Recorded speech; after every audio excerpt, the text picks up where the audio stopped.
Consider this question 18 out of Gunning's An Introduction to Analysis, which is one of the hardest linear algebra questions in the book. It reads as follows. If T from V to V is a linear transformation on a finite dimensional vector space, show that there is some number n for which T to the n of V intersect the kernel of T to the n is equal to 0 vector. Take a couple seconds to try this one out for yourself, then we'll give you some hints, then we'll get on with the proof.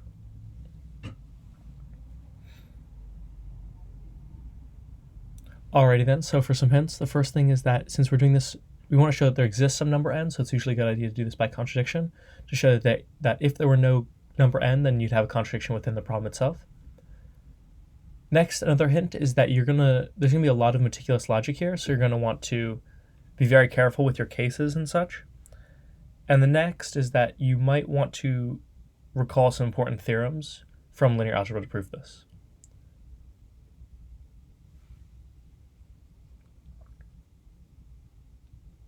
Alrighty then, let's begin. So first things first is, for the contradiction, we're going to suppose that for all n,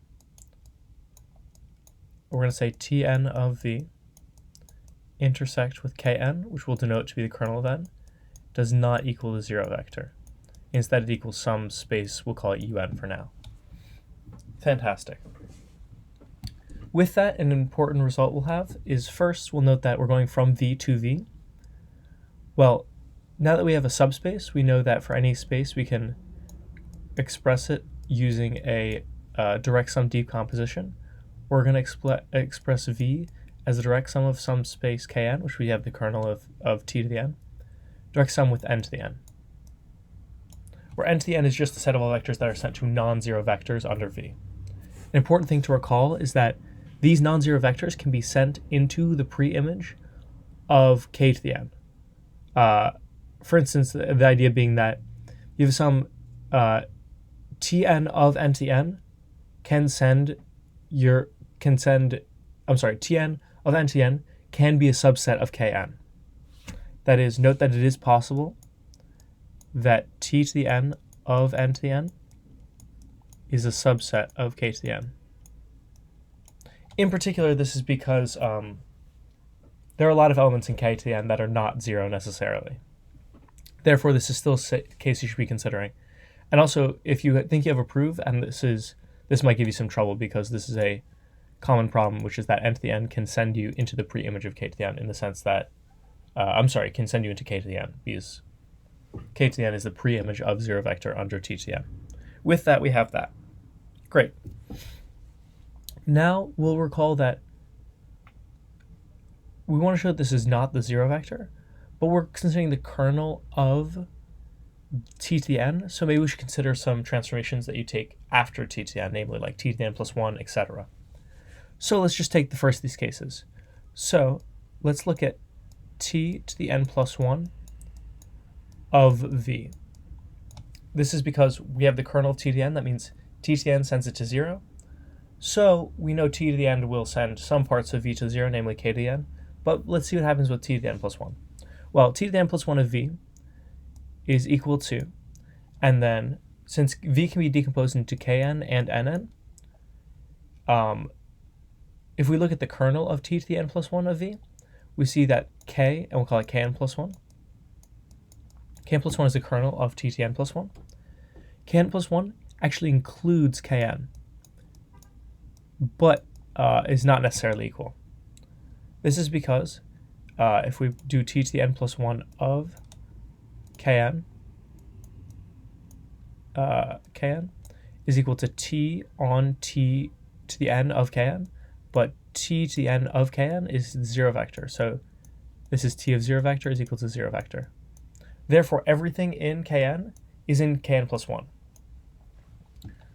Great. So now we have a sequence of things, namely, we have a sequence, kn, which is a subset of kn plus 1, ...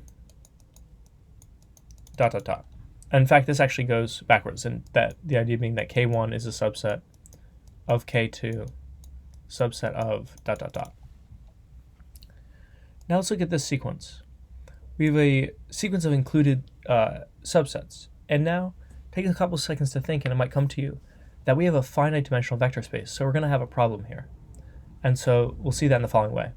Since K1 is a subset of K2 is a subset of etc., we see the dimension of K1 is less than or equal to the dimension of K2 is less than or equal to ... And let's call each of these perhaps little ki, or K1 is less than or equal to K2, so on and so forth. Now, what was our problem with it being finite dimensional?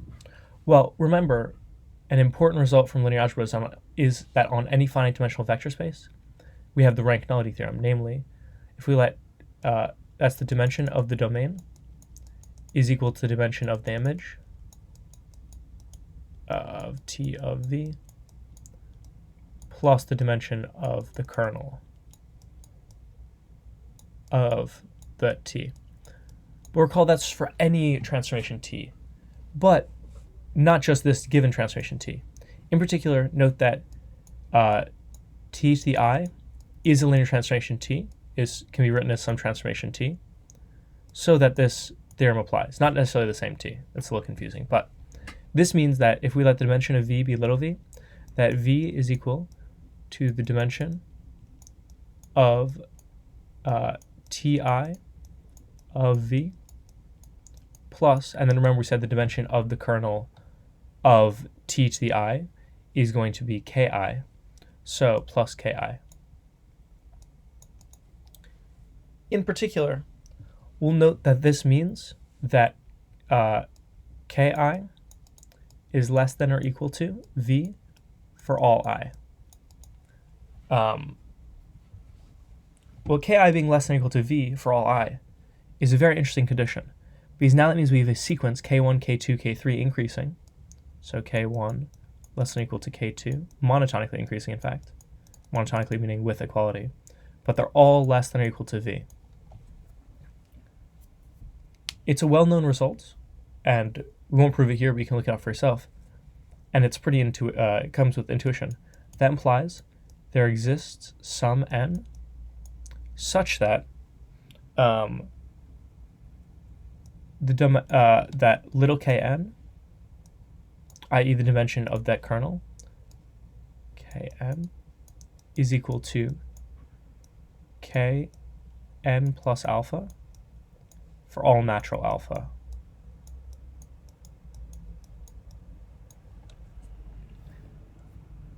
That is, there's eventually some point at which the kernel stops growing, i.e. that the dimension of the kernel stops growing so that the kernel has stopped growing.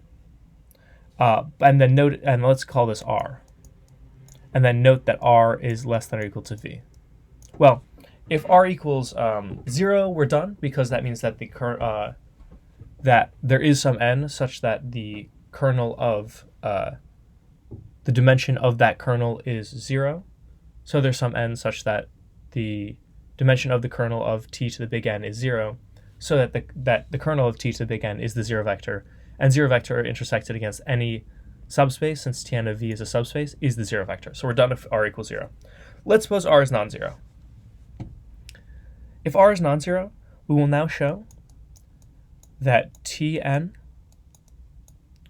of Nn is a subset of Nn. And I'm just trying to be careful with these n's. That is, we've now shown that there is so we know from before that we can always decompose the vector space into the kernel and stuff that is not in the kernel. And that's true for any transformation we have, in particular T to the N. And now we're going to show that this is true. This is because, suppose it were not true. Suppose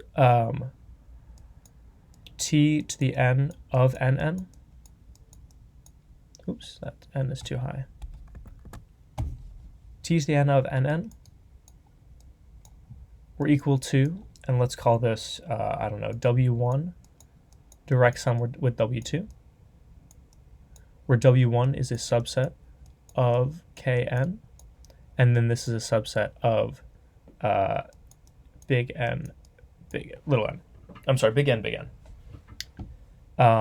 If this were true, then we see that T to the 2n of Nn is equal to well, we'd apply that to both parts, and we see the W1 part would get sent to 0 because it's in Kn. So this would have, then that would imply that the kernel, let's call it K2n, is a superset, and a strict superset, as a matter of fact, is a strict superset of Kn. But that breaks our definition of big N. Therefore, that's impossible. So we had our definition of big N, but if k to the 2n was bigger than k to the n, then that's impossible. Then you have contradiction, since big N is the n such that the dimension of the nth kernel is equal to all the dimensions afterwards. So that means our substitution here was wrong, namely that it was possible for this to never be a subset of n to the n. So this is a contradiction. So now we're going to see that t to the tn, so that this is a subset. Sorry, t to the n of nn is a subset of nn. With that, we'll come into the middle, and let's see, what is tn of v? Well, tn of v is equal to, well, tn of kn is 0 vector, and tn of nn is nn. So this is equal to is a subset of nn, n to the n. Oops, no, not tn. Of nn. But because tn of nn we've shown is a subset of nn. But but we know that this intersected with k big N is equal to 0 vector by definition of direct sum decomposition. Therefore, we've shown we have a contradiction here. This final contradiction is that we show that nn intersect this is 0 vector, but we assumed way at the beginning that for all n, and remember n is just another natural number, for all n this intersection is non-zero. So our assumption led to a contradiction. Therefore, our assumption was wrong, and there does exist some number n for which this is true. That was a really long proof, and I encourage you to take a lot of time to think through it.